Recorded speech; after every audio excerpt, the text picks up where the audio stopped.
मोनू मानेसर की गिरफ्तारी बहुत दुर्भाग्यपूर्ण है। पूरी दुनिया जानती है कि वो एक गौरक्षक है। हजारों गायें उसने कसाईयों की छुरी के नीचे जाने से बचाई हैं। उन निर्दोष गायों के प्राण बचाए हैं। हरियाणा में, राजस्थान में, दोनों में गौ हत्या पर पाबंदी है और सबको पता है कि जो व्यक्ति कानून की रक्षा करता है उसको गिरफ्तार नहीं किया जाता, उसको अपमानित नहीं किया जाता, उसको सम्मानित किया जाता है। दोनों सरकारों को उसे सम्मानित करना चाहिए था बजाय गिरफ्तार करने के। वो केवल गायों का रक्षक नहीं था, उसने मेवात में अनेकों हिंदुओं की जानों को बचाया है। उसने न जाने कितनी माताओं बहनों की इज्जत को बचाया है। वो बजरंग दल का कार्यकर्ता है। विश्व हिंदू परिषद उसके साथ खड़ा रहेगा। सड़क से लेकर अदालत तक हम उसके लिए लड़ाई करेंगे और उसको निर्दोष सिद्ध करा के उसको वापस कार्य क्षेत्र में लेकर आएंगे। ये जिम्मेदारी हमारी है।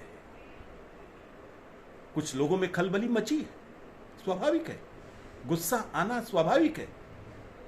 लेकिन जैसे ही उनको ध्यान में आया कि विश्व हिंदू परिषद साथ में ही तो है, तो उनकी गलतफहमी दूर हो गई और पूरे प्रदेश के कार्यकर्ता मिलकर उस कार्य को आगे बढ़ाने में लगे हैं जिस कार्य के अंदर मोनू भी लगा था। अब किसी के मन में कोई गलतफहमी नहीं। पूरे हरियाणा का संगठन एकजुट होकर मिलकर काम कर रहा है।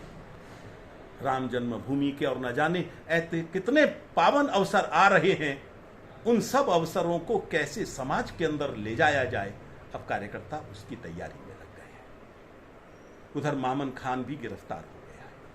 कौन मामन खान?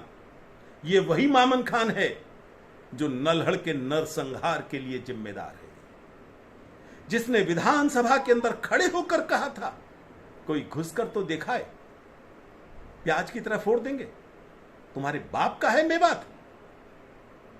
और वो तैयारी में लग गया, जगह जगह गया, जहां जहां हिंसा हुई, जहां जहां आगजनी हुई, वहां कुछ दिन पहले मामन खान गया था। इसके रिकॉर्ड्स आज मिल रहे हैं। और बेईमान आदमी कहता है कि मैं उस दिन तो वहां था ही नहीं।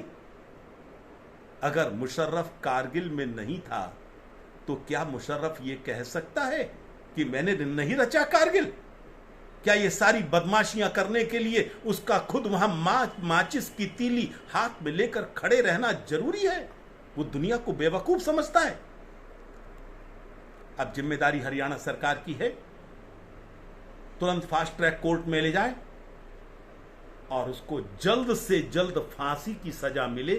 तभी अभिषेक की, संजय की, शक्ति सिंह और हमारे होमगार्ड के 2 सिपाही, इनकी आत्मा को शांति मिलेगी। तभी उन घायलों के जो इस भीषण नरसंहार के अंदर आज भी बिस्तर पर पड़े हैं, उनके जख्मों पर मरहम लग सकेगा।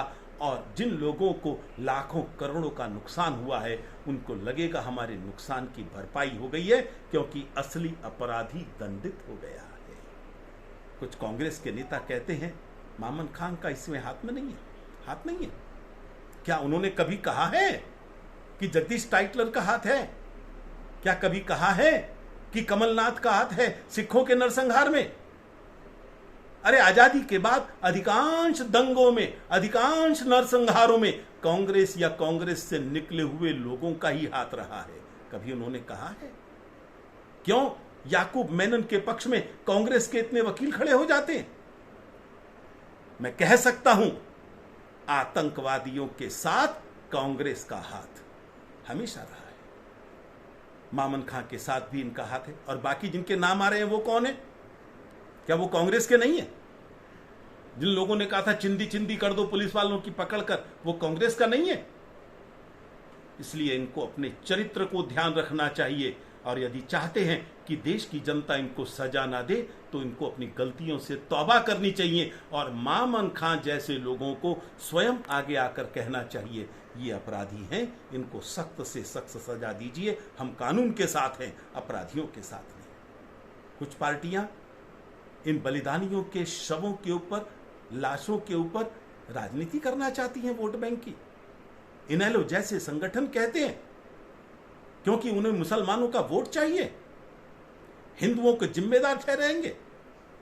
जिनकी हत्या हो गई उन्हीं को जिम्मेदार मानोगे अपनी हत्या के लिए। तुम्हें शर्म नहीं आती? क्या मुसलमान के अलावा कोई और नहीं रहता? क्या तुम हिंदू नहीं हो? क्या ताऊ देवीलाल की आत्मा तुम्हारे इन कारनामों के लिए रोती नहीं होगी? मुझे लगता है तुम्हें शर्म आनी चाहिए। और मुस्लिम वोटों के लिए लाशों पर राजनीति करते हो, देश तुम्हें कभी क्षमा नहीं